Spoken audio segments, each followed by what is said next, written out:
you just have to start. Like, it doesn't matter. Like, you will figure it out as you go. If you spend your life waiting for perfection to happen, for that to be the moment that, you're gonna be waiting the forever. ship leaves the port, then the ship will never leave the port.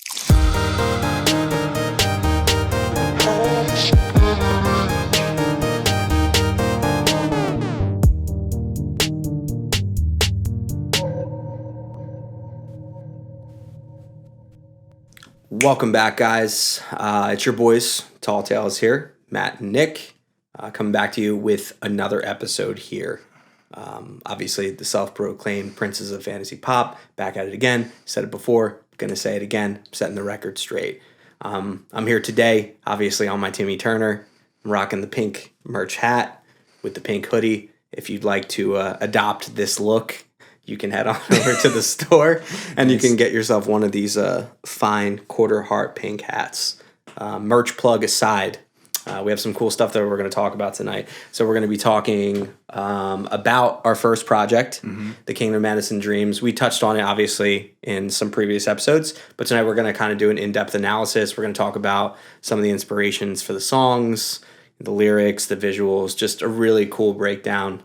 I'm really excited to get into it. Yeah. I think a good place to start, we'll start with kind of just talking about, some of the overarching themes, the album artwork in general, go into that, and then we'll do like a song by song breakdown. All right. Sounds good.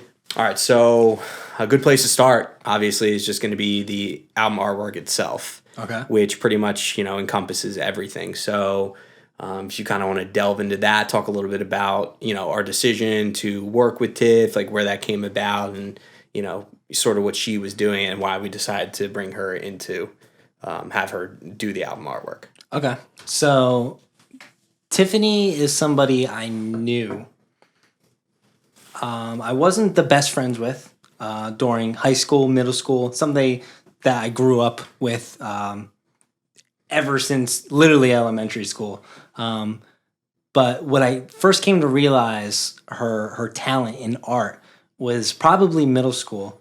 And she would literally, whatever the art project would be, you would have like an art class back then. Mm-hmm. She would be the best in the class by far. She was the art girl. She was the art girl from middle school to high school. And somebody that I always admired. Again, somebody that I wasn't necessarily like best friends with, but we were cordial and familiar with each other. Respected from afar. From afar, exactly. Okay. And when we first came to the decision that we were like, all right, we want some original artwork for our music to give it another leg up, right? Mm-hmm. She was the first person that came to mind. She's super dope at what she did. And she had this fantasy background in her aesthetic of her art, and that was something we wanted to incorporate as well. So it was just a perfect fit. I reached out to her, and she was on board. So the rest is history. Yeah, she kind of was doing the fantasy thing, which we decided we wanted to do, just sort of in line with our own influences. The kind of stuff that we were into. A lot of just video games, old school N64 things, animes and things like that.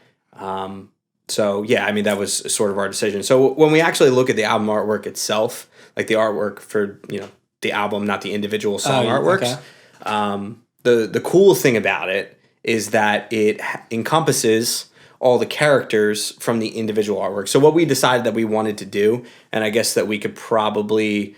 did we borrow this from John Bellion, individual artworks for each song? Did he do that on an album? Or why did we decide to do... Was that our own decision? I think that was our own decision. That was our own decision? Okay. Yeah. So we decided that we wanted to tell like a visual story with having an artwork with each song. Yeah. Okay. At least an attempt at it.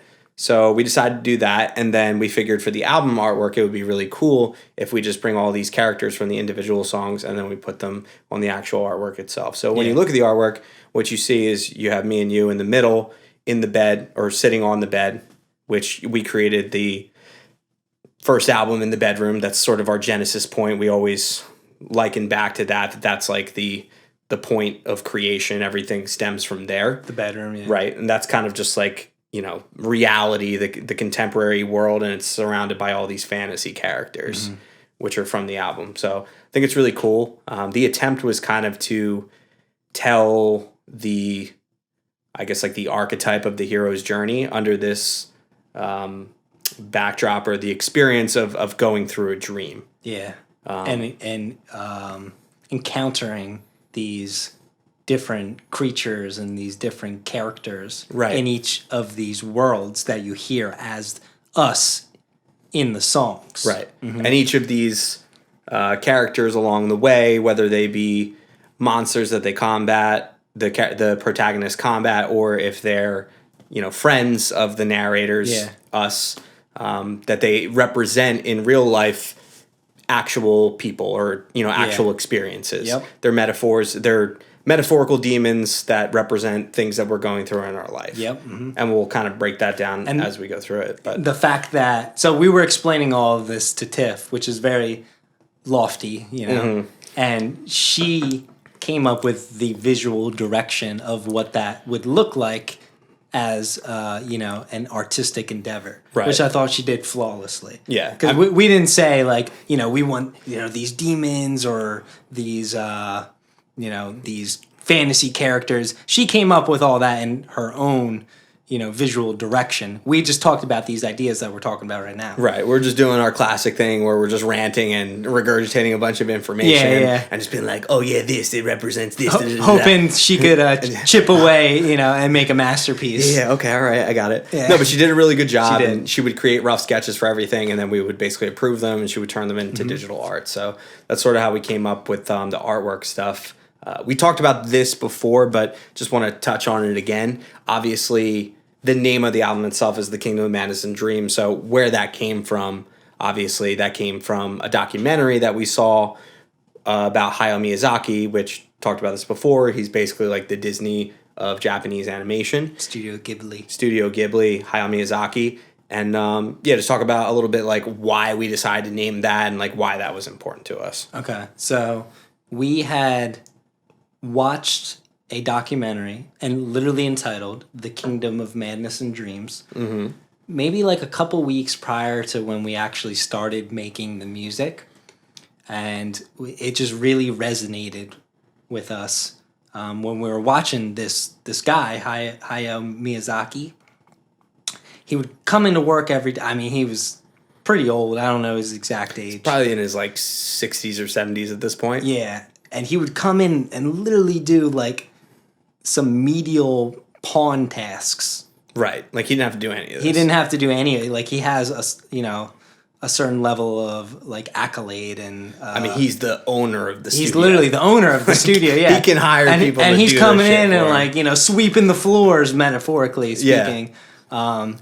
Doing stuff he doesn't have to, just for the love of it. For the love of the game. The passion.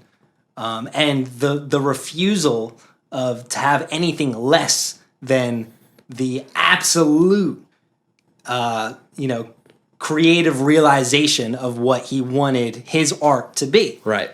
And that was just the mantra from there on out. 100%. You know what I mean? Like, it was like, we saw that encapsulated in this person, and we were like, we want that. We need that for our music. Right. We need to take that ideology and that put into practice what we were doing with our music. 100%. And then sort of, I mean, it kind of happened by accident. And so much of music is happy accidents. Mm-hmm. But, I mean, the actual idea of Madness and Dreams and that sort of correlating to our personal lives and how when you decide to do something, whether it's music or anything else, there's a certain level of everybody else perceiving what you're doing as crazy, right? With dreams comes the madness, like the perceived craziness. Yeah. And that was sort of stuff that... They're one and the same. They're the koi fish. They're the koi fish. Mm-hmm. Yeah, the yin and the yang. They're the yang. Same. They're opposite sides of the same coin. Yeah. They are. They can't exist without the other. So going through that and then having that be the initial experience and choosing that we were going to do this and we were going to create this album, and dealing with the craziness of deciding to follow your dreams, it sort of meshed with where we were at in our personal lives too. So that was kind of interesting. And then obviously with this whole first album, and we've talked about this before in a million times, but I just think that it's super special. Not even deciding, dealing with the limitations of having to create this first album in the bedroom. Mm-hmm. We had access to the studio at the time, but we've talked about this before. No one's going to treat your music in the same way that you do. Yeah. Right? It's like, it's your baby. But I mean, even aside from that, we knew like if we were going to create our music and create exactly what we wanted to, that we were going to have to take the power in our own hands. Yep. And we had a bare bones operation. We didn't have a lot. I mean, we were recording this in your bedroom. We had a laptop, 2 monitors. Pillow on the vent. Recorded all the vocals. The whole thing. But there's something to say about, and we've talked about this a million times, like, you just have to start. Like, it doesn't matter. Mm-hmm. Like, you will figure it out as you go. If you spend your life waiting for perfection to happen, for that to be the moment that you're gonna be waiting the forever. Ship leaves the port, then the ship will never leave the port. Mm-hmm. Sometimes you gotta leave the port with going just to like some rough waters. Yeah, going to some rough waters with like a raft with just like a sheet for your sail, and then as you go, you pick up some planks along the way. Yeah, you pick up some planks along the way. Build your boat as you're going. And that's pretty much it. Like we're constantly building the boat as we go. Yeah. But we had to come to that decision. We got a pretty good boat right now. No, we have an amazing boat, but we had to make that decision. And that speaks to the project itself. I mean, it's probably it goes without saying it's probably not the best thing that we will ever create. No. But it's special because of its purity. Right. Yeah. It's literally was made with no expectation or adherence to anything but our pure creative inspirations. 100%. It was literally, and that's what makes it so good, is because it doesn't want to please anyone. Yeah. It literally just wants to exist exactly as it is.